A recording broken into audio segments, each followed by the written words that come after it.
You're walking through the grocery store, minding your business, and at those end caps, they've got just the right thing that catches your eye.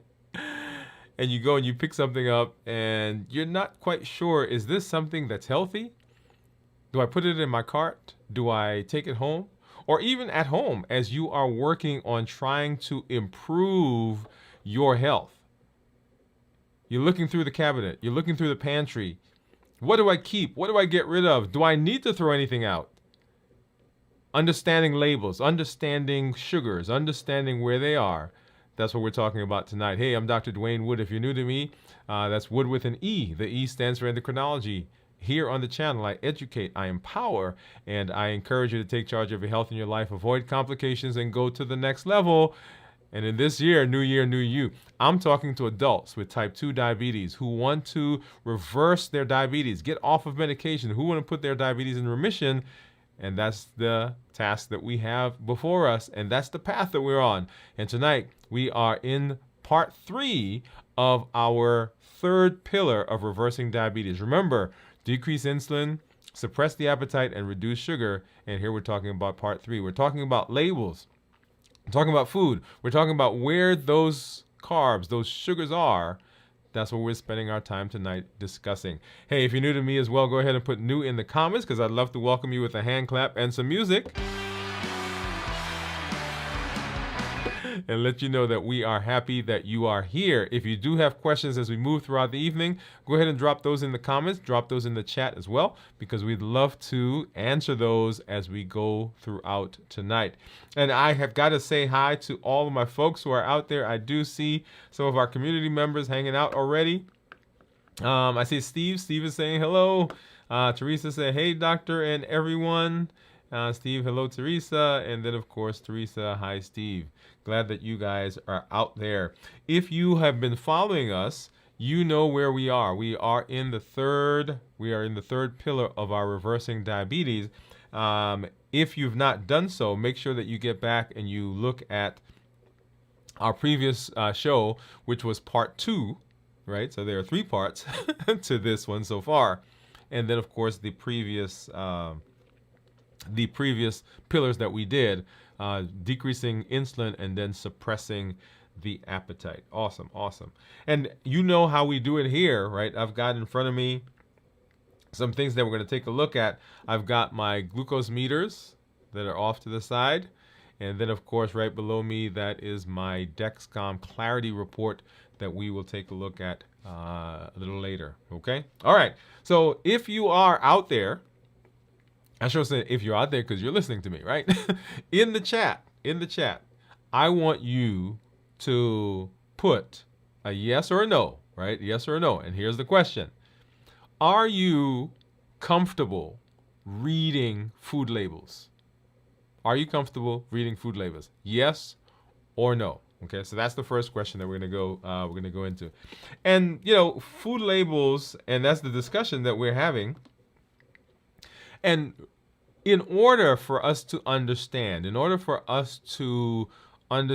where to remove sugar, in order for us to understand where to reduce sugar, we've got to understand where the sugars are. And a big part of that is understanding the labels that we see in our grocery store and the labels that we see on the foods that we're using, okay? So we want to make sure that we are learning that, and we're going to spend some time tonight kind of going through some of that. And if I had to give a different name, right? So we're talking about reducing sugar part 3. But if I had to give a different name to this, I would say cracking the code, how to read food labels and avoid hidden sugars, okay? How to read food labels and avoid hidden sugars. And so I do see one of our, let's see. So we see Clifton Johnson. Clifton Johnson says he's new. Hey, man. Thank you for hanging out with us. Thank you for being here. And then Steve, in answer. So Steve, you didn't follow the directions, man. Say yes or no. But Steve said he is very, very comfortable with reading food labels. I'm gonna have Steve come on and do a show. I love when I talk to Steve in our community meetups or even here on the show. I think I'm gonna have him host a show. What do you think? If you think we should have Steve host a show, put yes. Put yes. Okay. That's the only option, by the way. There's not a no. There's a yes. Okay. So understanding food labels. So cracking the code, how to read food labels and avoid hidden sugars. And the question is, why is that important? Why is it important that we do that? Because we're empowering ourselves, right, to make healthier choices. Now, notice I say healthier, right? Not necessarily healthy choices, but healthier choices. Because often, I in my office will talk to people who are saying that. I talk to people who are frustrated, right? Because they think they're making healthy choices. They're doing the things that they were taught, the things that we have shown them what to do, and yet they find that they're not moving or having the success that they thought they would have. Okay, but so why are food labels important? Why does it matter? Because they're the key to making informed choices about what you eat.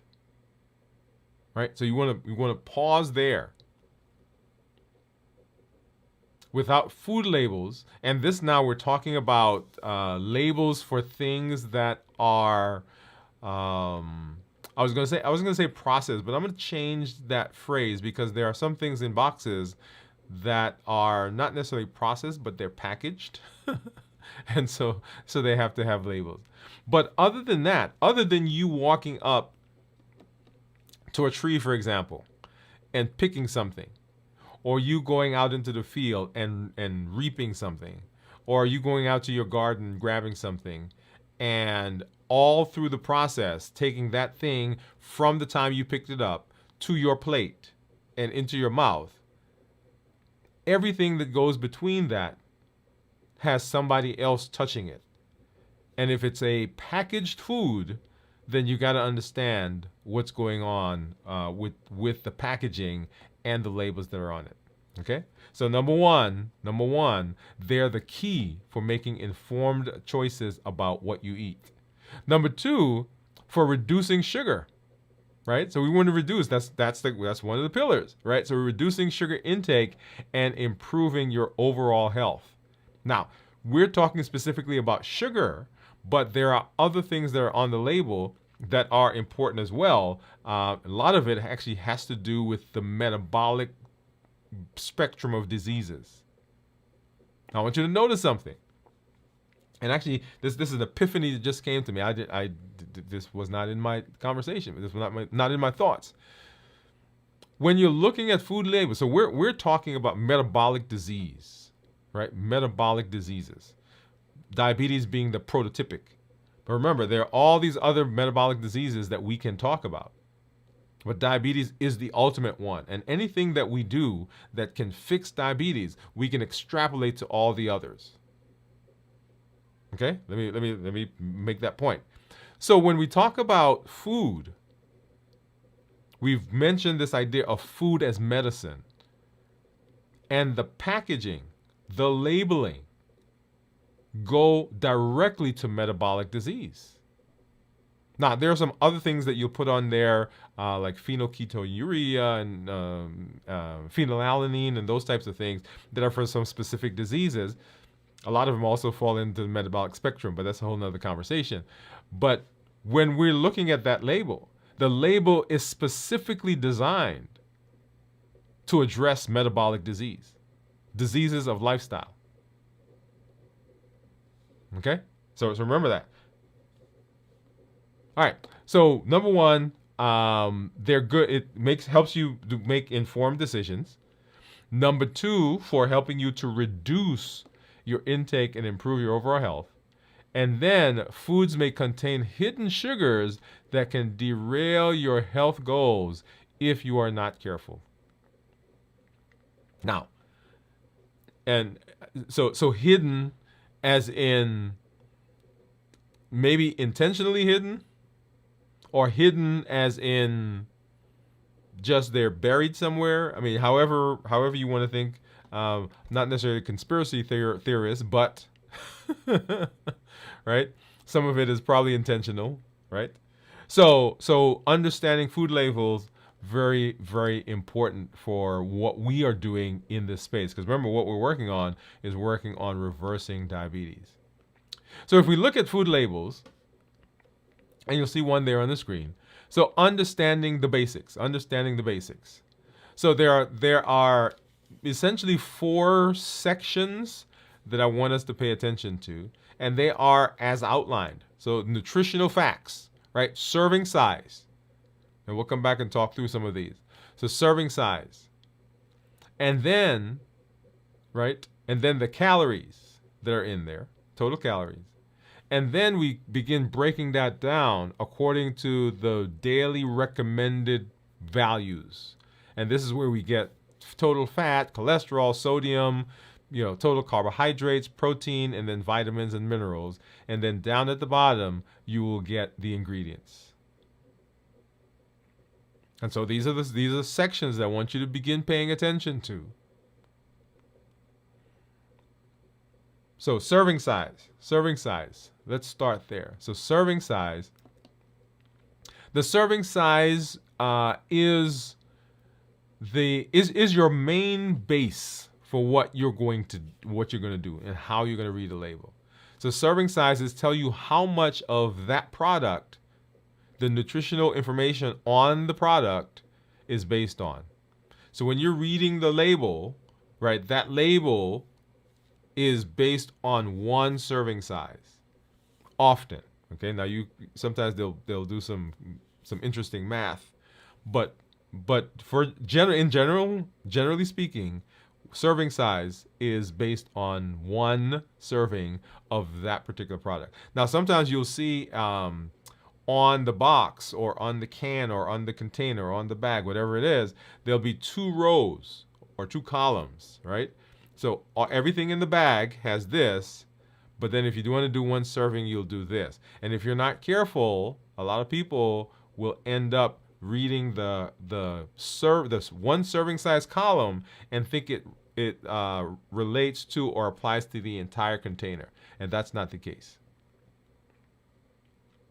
Okay. For example, on the screen you'll see there some Honey Nut Cheerios, and one serving is a cup. Right, 37 grams, one serving. But this entire box has 8 servings. So whatever we see in the column, if we ate the entire box, we'd have to multiply everything there by 8. So as an example, you'll see there that total carbohydrates. Let's do a different one. Let's see. How about sugar? Right, sugar, 22 grams. So we'd have to multiply 22 grams by 8 to get the serving size or get the total amount for this particular container. This whole thing. Okay, the serving size tells you how much of the product the nutritional information is based on. So many products contain multiple serving size per package, like I said. If you go to your big box store, your big wherever you get your stuff, you can get a huge box or huge container of whatever it is. And if you're looking and say, okay, serving size, right, that entire thing is not one serving. And you may consume more sugar than you think if you're not careful. And you want to check the serving size first to accurately assess the sugar content. You want to make sure that you're looking at that carefully, because if you're not doing that, then you can run into some serious issues as you are doing that. Now, the other thing is, for instance, let me see, do I have it? I don't think I have it here. Left it in the car, but I talked to you guys in one of my check-ins recently about sugar-free gum. or some gum that I was using when we were talking about bad breath as it relates to fasting. You guys remember that show? And so I went out and I bought, it says sugar-free gum, and sugar-free means less than 0.5 milligrams per deciliter, right? So if I ate, it says less than, right? I don't know exactly what that number is, but say I ate, say it was like 0.1, and I had 10 pieces of that for the day, right? That's 1 gram. And if you're not careful, if you're chewing, right, you get that one out, throw it away, get another one, throw it together, whatever, right? Over the course of time, guess what? You've just had 10 grams of carbs. So you want to be careful with things like that, because that they can add up. Because remember, it's a cumulative. It is a cumulative process. All right. All right. And then total sugars versus added sugars. Total sugars versus added sugars. So total sugars include all sugars, both natural and added. That is whatever comes in the product itself. So if you go out and you, for example, we have orange juice on the screen, right? So we'll go out and you get some oranges and you squeeze those oranges. And you take that juice and you put it in a bottle. You don't do anything else to it. And you bring that to the table. There is sugar in the orange juice. That is natural sugar. So they haven't added anything to it. It's what comes in it. But we can also take that sugar or take that orange juice. And let's say you drink it. It's like, oh man, this is a little tart. I don't like this. All right. Then you take that, you put it in the pitcher, you add some sugar to it, stir it up, you bring it back to the table. So now we have both natural sugar, that is what comes in it, and we have added sugar that we've put together. And so when we talk about the total carbohydrates, we're talking about all of the carbs that come in that product, whether it's natural or added to it. And then added sugars, sugars that are added during the processing or preparation. Just like I said, if there are there are orange juice products that you buy that are they don't just come straight from the tree, right? They get them and they mix them all together. They add a little bit of sugar so that it tastes good, and they package it, and then so they come. Okay. And so those added sugars are the ones that we first want to talk about in terms of reducing. Okay, so we're going to talk about how do we reduce added sugar. If you remember when we did our, it was in April, I think. April, our challenge for creating a meal, right? So one of the things was no added sugar. So it didn't say no carbs, but it says no added sugar. And in fact, our challenge for this month, right? So our challenge for this month is to pick a week where you are not eating anything that has added sugar. Right? So natural sugar is fine in that product, but added sugar is what we're saying that we want to avoid. Okay? So that's the total sugar versus added sugar. So total sugar is both natural and added. That is stuff that comes in the thing itself, and then of course added sugar that comes during the processing process. Okay. So orange juice, apple juice, all of those are good examples of that. If you go out and you make bread, so you go out and you take the flour, you take the wheat, you grind the wheat up, and you take it to your house, and you make bread with it, and you don't add any sugar, there are natural sugars, carbohydrates, right? Because it's wheat, that come in that product.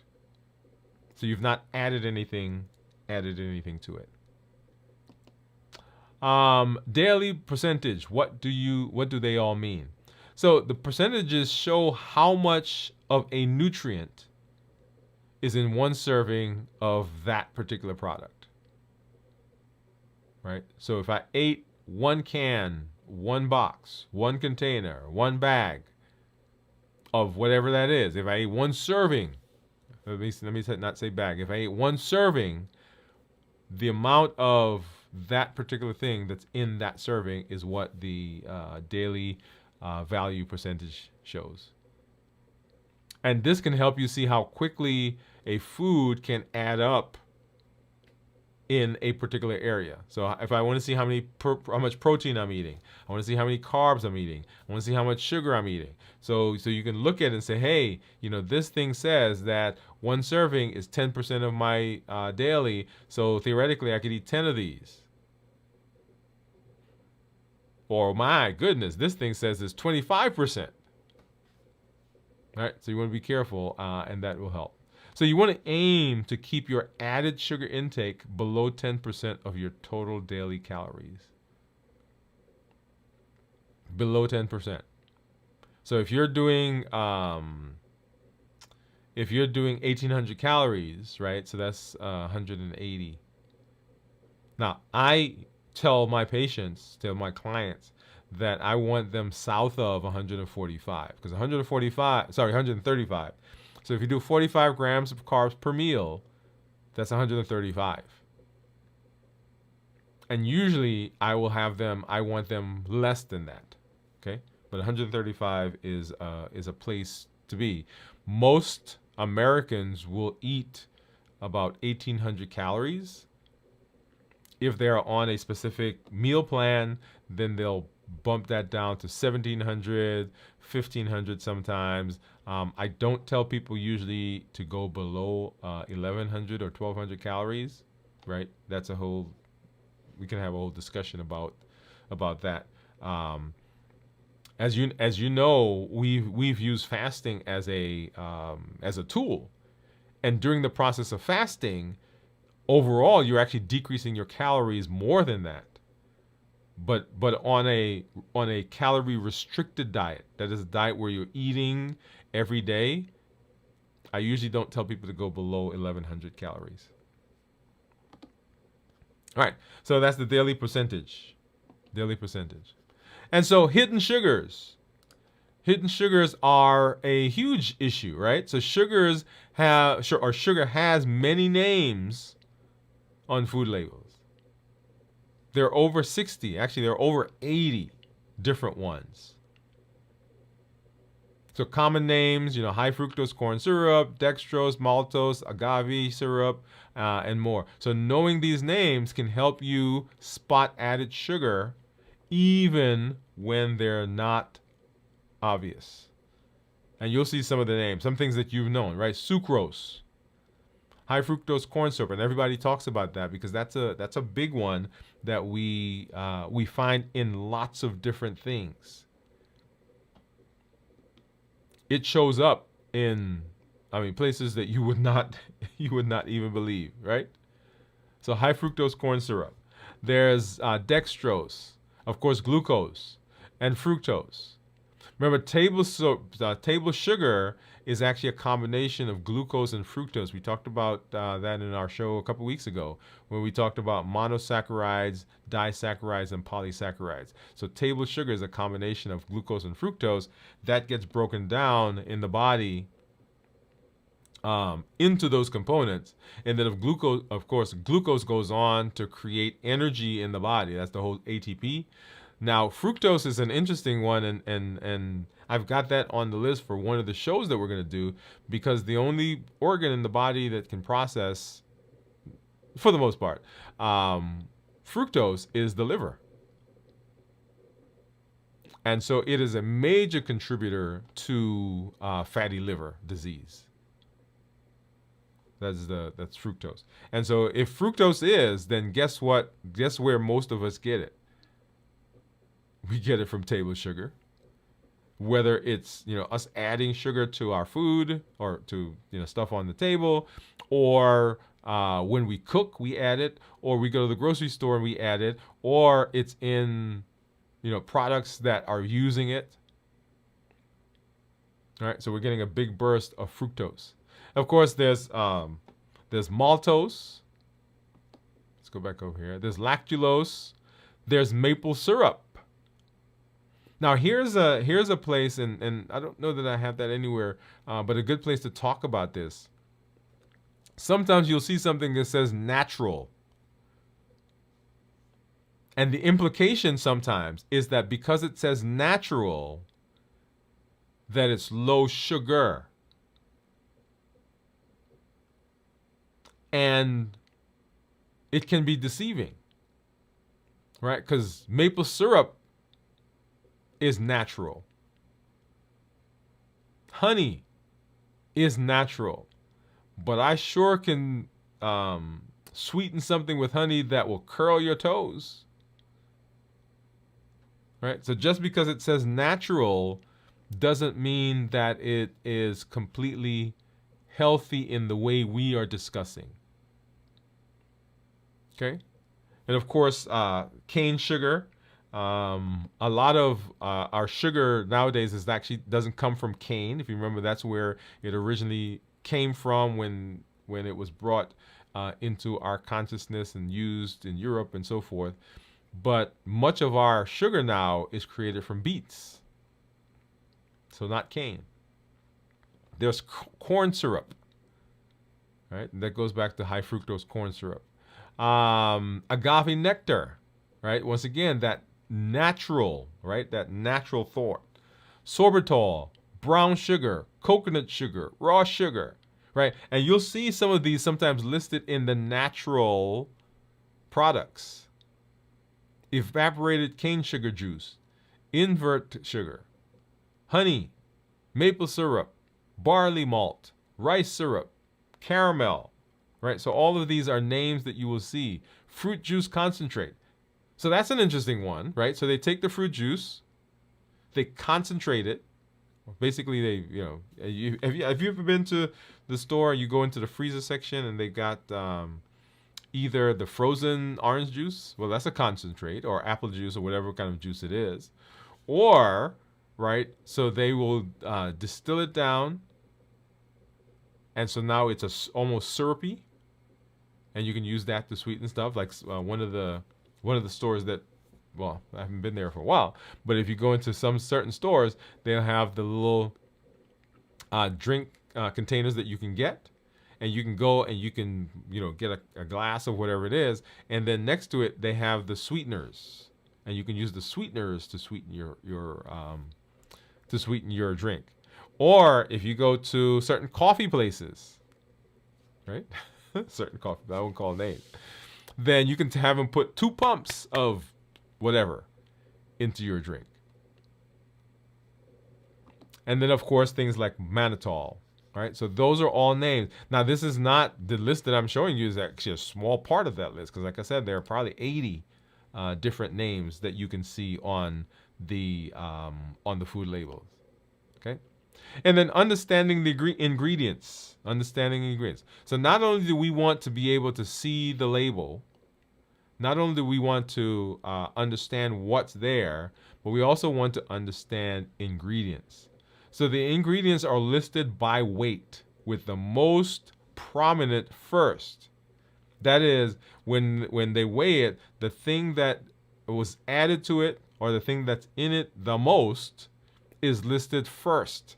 So if you ever pick something up and it says sugar number 1, guess what? There's a lot of sugar in there compared to the other things that are on the label.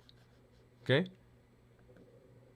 So the higher up it is, the more of that is in the product that you're looking at.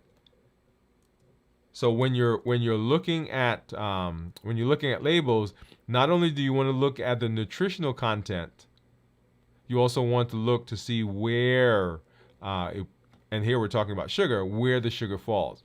For example, this granola bar that you have, all right, and let's kind of walk through this one together. And let's start from the top, right? So nutritional facts. So in this box, so one serving is two bars, and that's a typical package, right? So you get a granola pack and it has 2 bars in it. That's usually what you see. That's 42 grams by weight. In the box, there are 6 servings. So if you open that box, there should be 6 little packets, and each packet has 2 bars, right? So 6 of them, 6 servings, 2 packets, or 2 bars in the packet.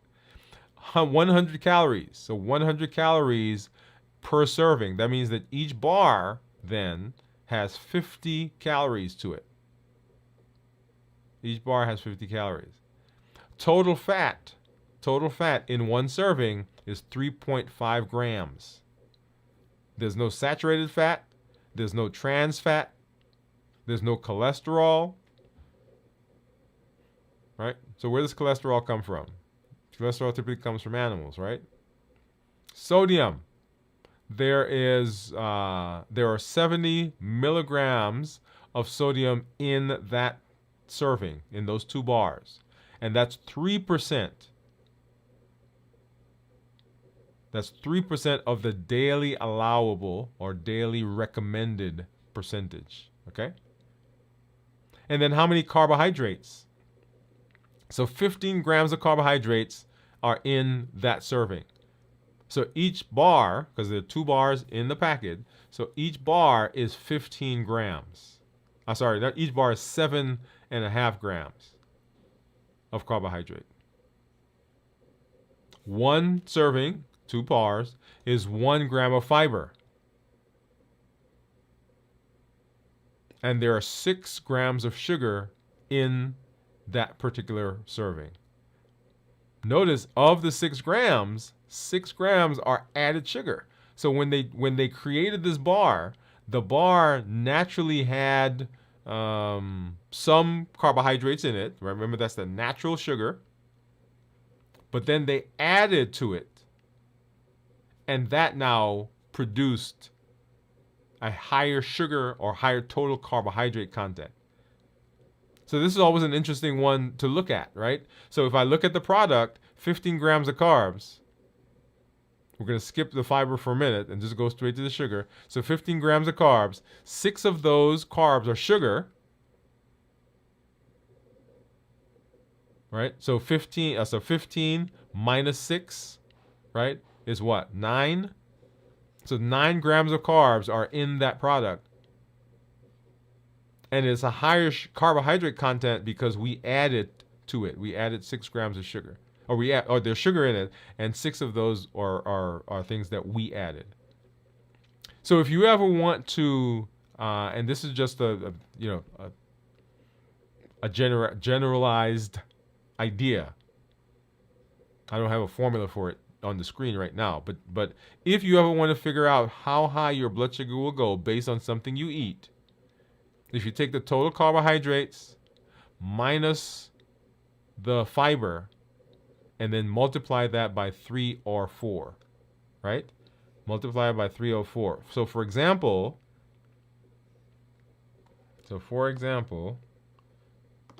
let's see. If I did this, let's grab a calculator. There we go. And get rid of that. Okay.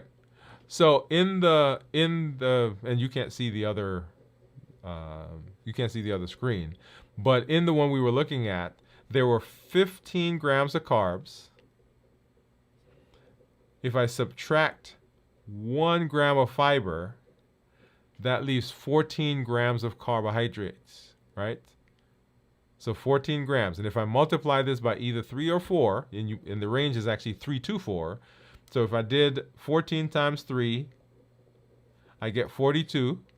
Or if I do 14 times 4, I get 56. So this eating 1 serving will raise my blood sugar between, what did I say? 14 times 3, 42, and 14 times 4. 14 times 4. Between 42 and 56 milligrams per deciliter. So if I started out at 100 in my blood sugar, and I ate this, then my blood sugar would go to 142, from 142 to 156. Does that make sense? Okay? And that's just a general rule. Okay? Now, understand that in a specific person, your body may respond differently, but that's just a general rule that you can use. Because some people say, well, how high will my blood sugar go with a particular thing? There it is. Okay? All right. Okay, so back to our example. So we were kind of walking through. All right, so that's the carbohydrates. And then, of course, down at the bottom, you see the protein. And then below that, below the protein, you'll see other things. So, for example, if this had vitamin D, then you'd see that there. But right now, all it has in addition is iron. I shouldn't say that's all it has, but that's what, based on the requirement for the labeling, that's all that was added. Okay.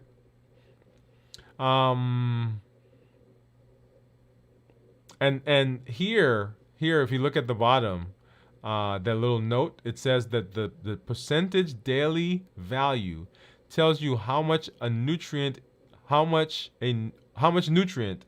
in a serving of food contributes to a daily diet. 2,000 calories a day is used for general nutritional advice. So 2,000 calories.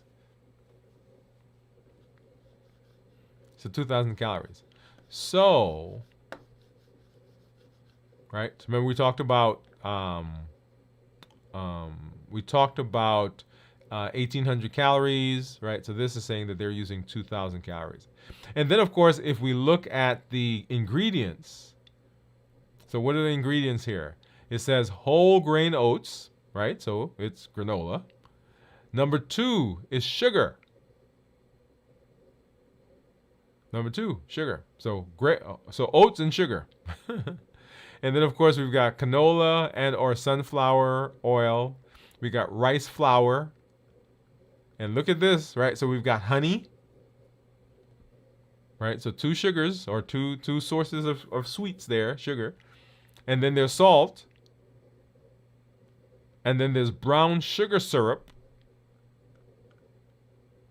And then there's baking soda. And there's soy lecithin. And there are natural flavors. So notice that, right? So if you stopped reading at sugar, you missed the fact that in addition to sugar, right? So table sugar, that is glucose and fructose that's combined, there's also honey in it. And if you stopped at honey, you missed the fact that not only there's sugar and honey, but there's also brown sugar syrup. Right? All right. So that is understanding the ingredient list. So when you're looking, you want to make sure that you're walking through and you are looking at those ingredients, because you can end up eating more than you thought you were eating if you're not careful in terms of the content of that product. Okay? And then what are some common culprits? Now this one, sometimes I get annoyed with this one. Yeah.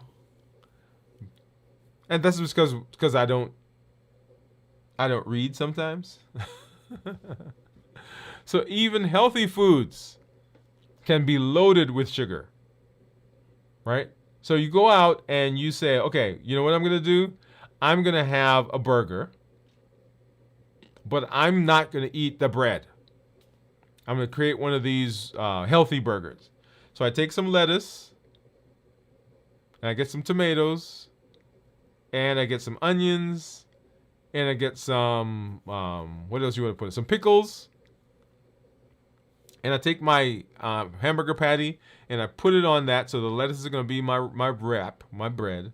And so this is delicious. And now, let me put some ketchup on it. And let me put some mustard on it. And let me put some mayo on it. And just for kicks, I want to make it a barbecue sandwich or barbecue burger. Well, no, let's not do this. Let's just leave the ketchup and the mayo and the mustard. And guess what? Those things I just added, the condiments, will have sugar. All right? So some added sugar there. So things like ketchup and salad dressing and barbecue sauce can add to the food. So snacks like granola bars, we just talked about that. Flavored yogurt, dried fruits, that's a culprit because a lot of people think they're fruits, so they're natural, and so yeah. But once you dry them, you concentrate the sugar in them. Yeah. So when you eat raisins or dates or those dried peaches, they're a lot sweeter than if you ate that peach by itself or ate those grapes by themselves or ate, right? Because you're concentrating the sugar. So beverages, right? SSBs, yes, yeah, sugar sweetened beverages, right? So juices, because when you drink an 8-ounce glass of orange juice, and let me see, I think it was 4 to 5 oranges. Let me see, how many oranges does it take to make an 8-ounce? Because we don't, most of us don't drink 4 ounces, right? How many oranges does it take to make an 8-ounce glass of orange juice? So an orange only contains about 2 ounces of juice, meaning a small 8-ounce glass of orange juice, right, has equivalent of 4 oranges. 4. 1, 2, 3, 4. Mm-hmm. So when you drink the juice, right, you're actually eating 4 oranges. Most people won't sit down and eat 4 oranges, but they'll drink a glass of orange juice, and then they go back and get another glass of orange juice as they eat their healthy granola. Right? All right. So let me see. Let's see. Let's go back. Let's go back. I want to look at that orange juice that we had. Let's see how many grams of carbs were in a serving of the orange juice. Let's see, where is that? Let's go back here. Okay, here we go. Oops, here we go. So orange juice, right? So 110 calories, 8 fluid ounces, right? 240 milliliters is 1 serving. There are 11 servings in this bottle, and it says that each one is 25 grams of carbs, and it's 22 grams of sugar. There's no added sugar to it, right? So they didn't add anything during the process. This is just straight from the tree. They may have pasteurized it and so forth. And now, so it's in the bottle. And so each 8-ounce glass, that's 4 oranges, we just said, right? So each orange has 2 ounces, so 4 oranges. So each 8-ounce glass has 4 oranges in it, and it's 25. Am I seeing that right? 25. I think that's 25. 25 grams of carbs. 25 grams of carbs. And remember that 1 teaspoon is 4 grams of carbs. So, all right, so 25 grams of carbs divided by 4, that means that it's 6.25 teaspoons of sugar. Like going to your table and getting a teaspoon and just putting 6.25 of those in your mouth. That's the equivalent. Okay, so even healthy things can cause high blood sugars, right? So beverages, flavored water, that's another one, because a lot of those are now touted as healthy, and they have carbohydrates in them. People think that because they're flavored water, it's all healthy and we can have as many as we want. Okay, sports drinks. This is one I think I shared with you when we went camping. That that I was think I was getting dehydrated, so we went out and we bought the Zero Gatorade.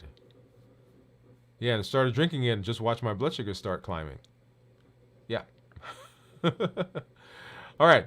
And then healthy foods, right? So whole grain cereal, energy bars, fruit snacks, all of that can have hidden sugars in them. Okay, so you want to be careful. You want to be careful with those as well. And then, right? So here are some tips. Here are some tips for making healthier choices. And you'll see that as we go through this, a lot of it has to do with our challenge from April. Choose whole foods with minimal processing, like fresh fruits and vegetables. Yeah, boom, there it is. Opt for plain versions of food, like yogurt or oatmeal, and sweeten them yourself with fruits or a small amount of honey. Okay? Look for products labeled no added sugar or unsweetened. Be cautious with low fat. Let's hop over to that one. Be cautious with things like low fat and so forth. And here's some definitions. So sugar-free. Sugar-free means less than 0.5 grams of sugar, whether it's natural or added. Doesn't mean there's no sugar. It says sugar-free. Does not mean no sugar. So if you drink enough or eat enough, your blood sugars will go up. You get that spike in blood sugar. Now you get a spike in insulin. Insulin stimulates appetite. Insulin stimulates weight loss. Insulin causes high blood pressure. Insulin causes high cholesterol, and on and on and on, right? All because you add some sugar-free stuff. Reduced sugar, right, is at least 25% less. At least. It could be more, but at least. So if you were making a product and you wanted to put reduced sugar on it, do you think you would do 50% less? No, I wouldn't, right? Because I want to be able to list reduced sugar on the product with as minimal change to it as I can. So at least 25% less sugar than the regular version of the product. Oh, by the way, going back to sugar-free, you can also see that listed as free of sugar, sugarless, no sugar, zero sugar. And if you look at the reduced sugar, you can see that listed as less sugar, low in sugar, or low sugar. And then no sugar added, no sugar or ingredients containing sugar are added during the processing. No sugar added. We didn't add any sugar, but it came from the ground with sugar in it. Right? So it doesn't mean no sugar. It just means that when we processed it, when we put it in the bottle, when we did whatever we did to it, we didn't add any sugar. But that doesn't mean when it came out of the ground, it didn't have sugar in it already. And then unsweetened, right, doesn't have any added sugar. So low-calorie sweeteners or sugar alcohols. But it can include naturally occurring sugars. Right? No sugar added, unsweetened. So those are ones that you want to be careful with. Because sometimes when we see those, when we hear them, we think that there's no sugar in it. And that is not the case. Right? Awesome. So notice we haven't even touched artificial sweeteners. But there's a whole world out there. So as we're reducing sugars, we want to know where the sugars are. We want to be able to look at labels and make decisions about what to do based on our knowledge of the labels, right?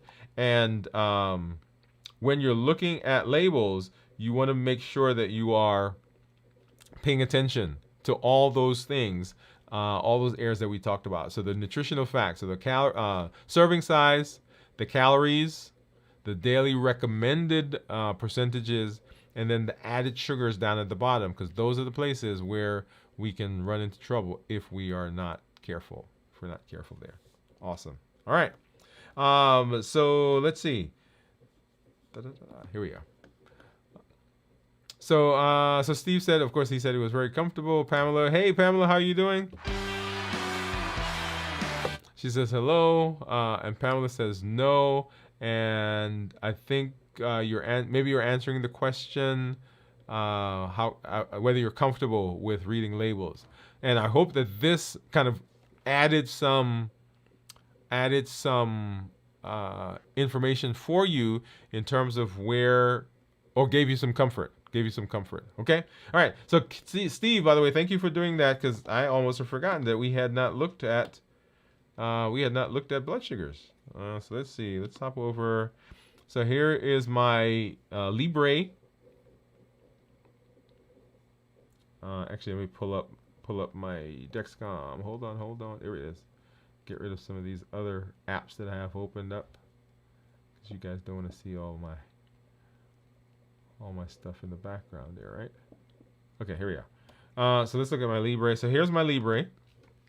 So my Libre is saying 110, and you'll see there a graph down at the bottom. So right around 3 o'clock, right after lunch, my blood sugar spiked up, and then came back down. And I ate a salad, y'all. Now, granted, it was a huge salad, and it had like 2, 3 and a half maybe spoons of salad dressing, some croutons in there, tomatoes, which I know raise my blood sugar. Okay, so here's my Dexcom. Once again, the same thing. So let's go ahead and let's take a look at my finger stick. So I've got my Keto Mojo and my Contour, and so let's get a strip for the Contour. We'll get that one out of the way. Get that one in, and we'll start with the glucose on the Keto Mojo. All right, so let's get that one opened up and get our strip in. Okay, and then from our trusty little container, let's go ahead and grab a couple of Lancets just in case we need a second one. Hopefully we won't, because if we do, that means I got to poke myself a second time. All right. And so these are spring-loaded, and basically you break the top part off right here.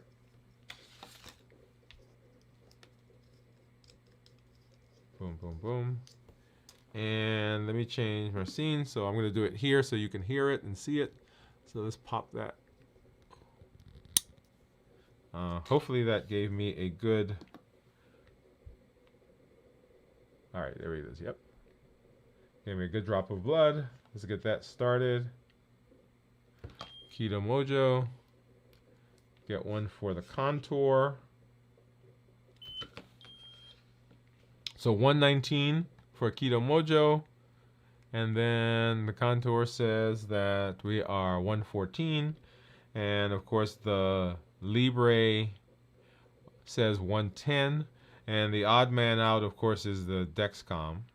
So it's a little higher, but that's okay. As you know, I mean, they differ sometimes. Why is it not? There we go. All right, so let's do that, and then let's get this strip out and get a ketone in there. So I'm not fasting. I haven't fasted since Friday, I guess, when we broke our fast. So what do you think it's gonna be? What do you think it's gonna be? I'm gonna let you guys see it as it comes up. And while you do that, I'm going to go over and grab my Keto Mojo app. All right, so no, you guys know usually I don't let you see it. So point 2. All right, so for ketones, less than 0.5 considered normal, 0.5 to 1.5 considered nutritional ketosis, and then above 1.5 considered therapeutic ketosis. And so here is, if you look at the graph, the tan line, those are blood sugars, and then the turquoise line, that is my ketones. So as I've eaten, as I fasted, the ketones went down, the blood sugar went down, the tan line, and the ketones went up. And then, of course, now that I'm not fasting, let's go ahead and pull that over so we can see what that graph looks like. Got an error. Let's try that again. Scanning in progress. And I think it's actually pulling over everything again, which is okay. Right? So while that's coming up, I do want to remind you that we are getting ready to change the month, and we'll go into the month of September, and we will have a new challenge coming up. So your challenge for this month is to use a week and add no added sugar to the food that you're eating. Okay, so that's the challenge for this month, and we'll come up with a challenge for next month as we move into that space. Our community meetup for next month is going to be the fourth Thursday of the month. And okay, here we are. Yeah, see, it pulled up 213 glucose and 211 ketones. So let's see what it is. Let's take a look at this. Let's see, did it pull it up? Let's see. No, I don't see the one for today. Okay, I'll have to sync that again. Okay, but you guys saw on the Keto Mojo that it was 0.2. Okay, on Keto Mojo, we don't have the graph, but it was 0.2 there. All right. Steve says, let's see, what does he say down there? Of course, he says ketones were 2.1. Thank you for putting that. Is there danger associated with staying in ketosis all the time? Great question, Steve. And the answer is no. Now, sorry, let me back up. Let me answer that a little differently. So remember, we're talking to type 2 diabetics, with adults with type 2 diabetes, right? So this is not an answer for people who are type 1s, right? There's a whole host of other things that they'll need to consider. But in terms of type 2 diabetics, staying in ketosis simply means that your body's burning fat. And as long as you are eating a balanced, a nutrient-dense, not calorie-dense meal or diet, then you should be fine. And remember, nutrient dense means that you're putting all the things that need to be in there. So you're getting some proteins, you're getting some fats, you're getting your vitamins, you're getting your iron, you're getting all those things. If you're being conscientious about that, remaining in ketosis is not an issue. Okay, yeah, I love that. Great question, by the way. All right. So coming up for the new month. Now next week, so we're changing month. So this weekend, I'm going to be hanging out at the beach somewhere. Okay. So we'll start our fasting on tomorrow evening. We'll do a show on Wednesday. We'll do a show on Thursday. On Friday, we won't do a live show, right? Unless I'm out there and I grab my laptop and I hop on to let you know. Maybe I'll do a show on the beach. You can hear the waves and so forth. And then on Monday of next week, we won't have a live show, right? Once again, we're heading back, and so I didn't want to plan to be back in the space while we're trying to get, because sometimes flights and so forth. But we will definitely see you back on the following week. I do want you to tune in though, right? Because we will have something that will play, but it won't be a live show for Friday, this coming Friday, and this coming Monday coming up at right after, or on Labor Day actually. So I want you to enjoy your time. Make sure you come back to check us out for the check-ins that we'll be doing for the rest of this week. And tomorrow I'm going to a baseball game, so we're going to hang out there. And so my fasting may start a little later. But come back for the check-ins. Join us on Friday, because there will be something that will be here in the space. And on Sunday, This Week in Review, because this show will be recasted, the check-ins that we do later this week will be there.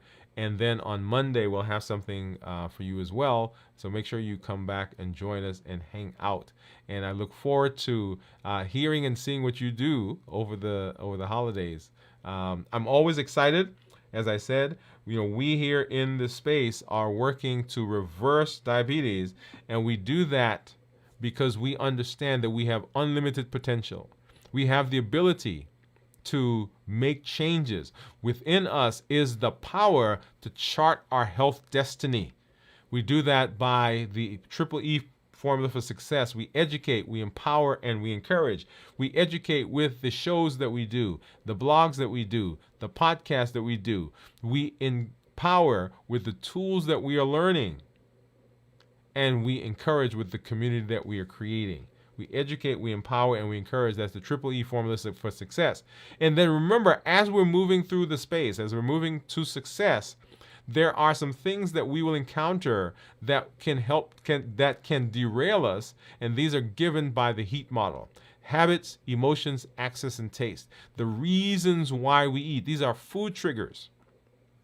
We don't eat because we're hungry. We eat simply because it's time. We eat because we've seen some social cues. Everybody else is going to lunch. It's 2 o'clock in the afternoon. We normally take a break. We're sitting down to watch a movie and we normally eat popcorn. We eat because of habits, those routines that we've created, those routines that we've gotten into. We eat because of emotions.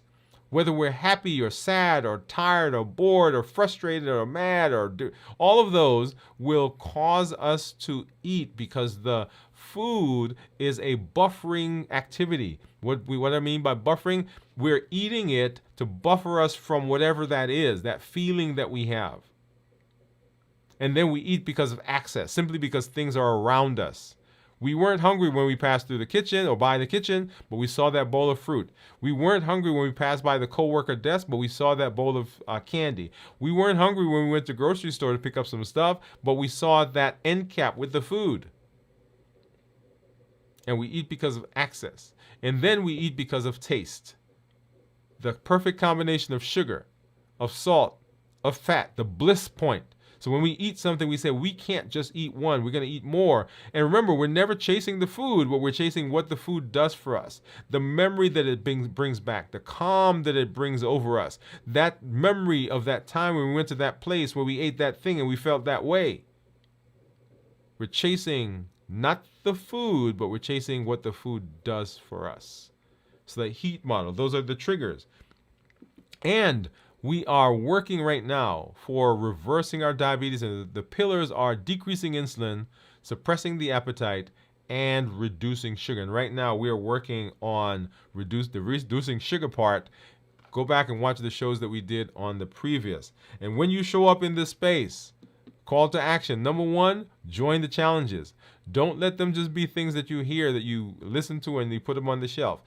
Get in there, get your hands dirty, jump in with both feet, right? Because those are the tools that we are using to begin solidifying the things that we are learning.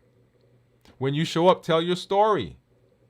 Tell your story of how you are succeeding. Maybe some places you're having some struggles, maybe some humps, some bumps along the way. That is a part of the process. It's not going to be all roses. There are going to be some times you're going to have some 2 steps forward, 1 step back. But that's what the community is for. And then share this with somebody else. Let them know that they can have success with their health, with their diabetes. They can reverse their diabetes.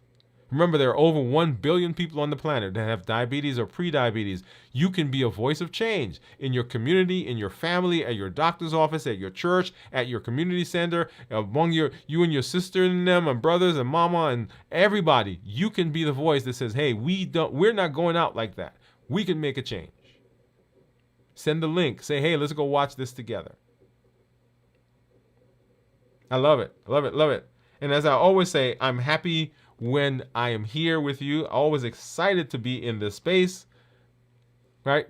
You have to hear and to listen and to grow. Hey, this is Dr. Dwain Woode. That's Wood with an E. The E stands for endocrinology. Here on the channel, I educate, I empower, and I encourage you to take charge of your health and your life, avoid complications, and go to the next level. And in this year, new year, new you. We'll see you later this week for our check-ins, and then on Sunday morning for This Week in Review. Good night, everybody.